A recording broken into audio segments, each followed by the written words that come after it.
Di sudut kantin pondok pesantren Al-Ikhlas yang riuh, ada satu pemandangan yang tak pernah berubah setiap istirahat sore.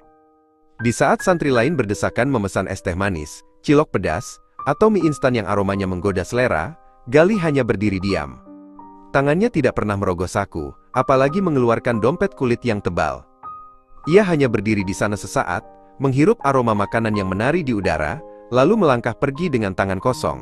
Tak ada plastik gorengan di genggamannya, tak ada pula segelas es jeruk yang segar. Hal ini telah menjadi misteri yang menghantui rasa penasaran penghuni asrama selama berbulan-bulan. Ketidakhadiran Galih dalam ritual jajan harian memicu desas-desus di antara santri lainnya.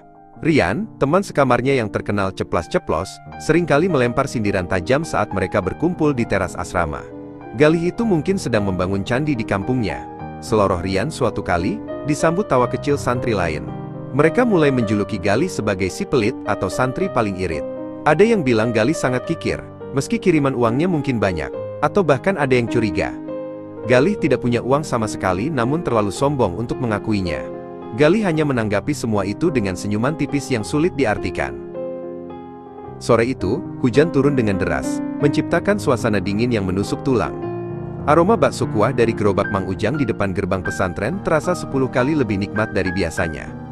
Kepulan asap putih dari panci besar itu seolah memanggil-manggil setiap perut yang lapar.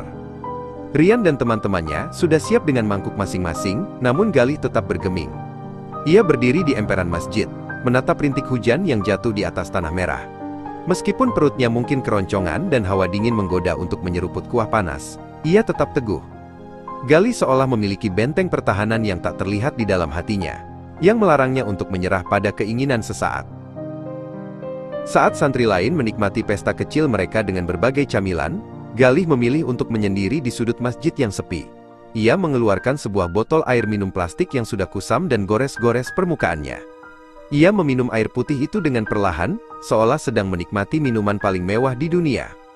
Tidak ada rasa sesal di matanya, tidak ada rasa iri melihat teman-temannya saling berbagi kerupuk. Baginya, air putih itu sudah lebih dari cukup untuk membasahi tenggorokannya yang kering setelah seharian menghafal kitab.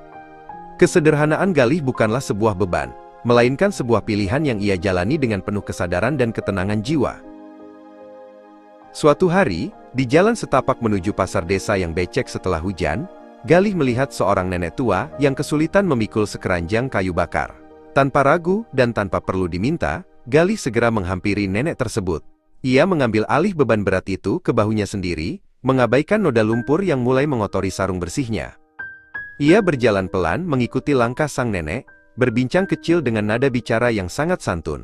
Tindakan ini dilakukan Galih bukan untuk mencari pujian, karena ia tidak tahu bahwa dari kejauhan, Rian sedang memperhatikannya dengan tatapan bingung dan penuh tanda tanya.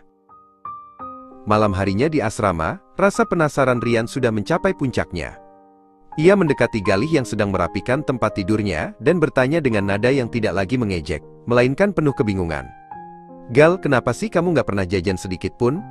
Aku tahu kamu bukan orang yang gak punya uang, tapi kamu juga bukan orang pelit, kalau melihat caramu membantu orang tadi sore. Apa yang sebenarnya kamu simpan?" tanya Rian. Galih terdiam sejenak, tangannya berhenti melipat selimut. Ia menatap Rian, lalu menghela napas panjang seolah sedang mempertimbangkan apakah rahasianya layak untuk dibagikan kepada orang lain. Keesokan harinya, atas izin guru ngaji mereka, Galih mengajak Rian keluar gerbang pesantren menuju pinggiran desa saat matahari mulai terbenam. Mereka berjalan menyusuri pematang sawah yang hijau, menuju sebuah gubuk kecil yang dinding bambunya sudah mulai rapuh. Rian hanya mengikuti dari belakang, bertanya-tanya dalam hati kemana Galih akan membawanya. Suasana sunyi pedesaan hanya dihiasi oleh suara jangkrik, dan langkah kaki mereka di atas tanah kering. Galih tampak sangat mengenal jalanan itu, seolah ia sudah ribuan kali melewati rute yang sama setiap minggunya secara diam-diam. Di depan gubuk itu, seorang wanita tua bernama Mbok Sum menyambut mereka dengan mata yang berkaca-kaca. Galih mengeluarkan sebuah amplop kecil dari saku bajunya. Amplop yang selama ini, ia kumpulkan dari uang sakunya yang sangat terbatas. Ia menyerahkannya kepada Mbok Sum untuk biaya pengobatan cucunya yang yatim piatu. Mbok Sum menerima amplop itu dengan tangan gemetar, membisikkan doa-doa yang tulus untuk Galih. Rian berdiri mematung di samping Galih, hatinya bergetar melihat pemandangan tersebut. Ternyata, setiap butir keringat dan rasa lapar yang Galih tahan selama ini adalah demi senyuman dan nyawa orang lain yang jauh lebih membutuhkan. Dalam perjalanan pulang ke pesantren, suasana menjadi sangat hening. Namun kali ini adalah keheningan yang nyaman. Rian akhirnya memecah kesunyian itu dengan suara yang parau karena emosi. "Maafkan aku, Gal. Aku sudah salah menilaimu. Aku pikir kamu pelit, ternyata kamu sedang melakukan sesuatu yang bahkan aku sendiri tidak mampu membayangkannya," bisik Rian. Galih menepuk bahu Rian dan menjawab dengan tenang, "Uang jajan itu hanya akan habis dalam 5 menit di tenggorokan, Rian. Tapi bagi Mbok Sum, itu adalah harapan untuk melihat cucunya sehat kembali. Aku tidak merasa kehilangan apa-apa." Pelajaran besar telah tertanam di hati setiap santri, yang akhirnya mengetahui rahasia Galih. Bukan tentang seberapa banyak kita memiliki, tapi tentang seberapa besar kita mampu melepaskan apa yang kita cintai demi kebahagiaan orang lain.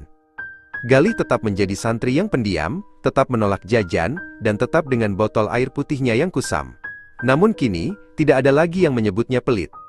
Mereka melihatnya sebagai sosok yang paling kaya di antara mereka semua, bukan kaya karena harta di dompetnya, melainkan karena kemuliaan yang tersimpan rapat di dalam dadanya. Di balik gerbang pesantren, Galih telah mengajarkan bahwa kebahagiaan sejati seringkali ditemukan dalam kesunyian sebuah pengorbanan.